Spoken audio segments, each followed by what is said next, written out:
The day before all non-essential stores were closed here in Colorado due to COVID-19, I went to the nursery, where I was stopped at the door. A lovely employee asked how she could help me. "I need pansies now," I pleaded, "lots of pansies."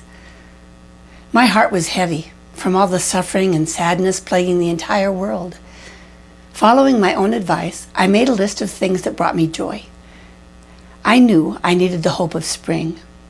So I uncovered all our patio furniture, even though we do expect another foot of snow here on the Front Range, and I headed to the nursery. Pansies are hardy plants that survive near freezing temperatures. It felt good to dig my fingers into the dirt when I planted them in bright red and blue pots. Mark and I sat on our patio swing in the sunshine, soaking up the early days of spring. And that night, it snowed. Our new little pansies were smothered.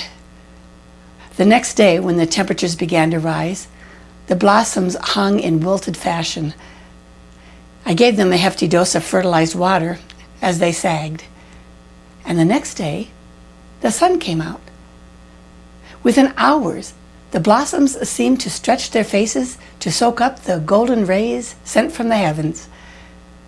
The droopiness subsided and more buds began to form.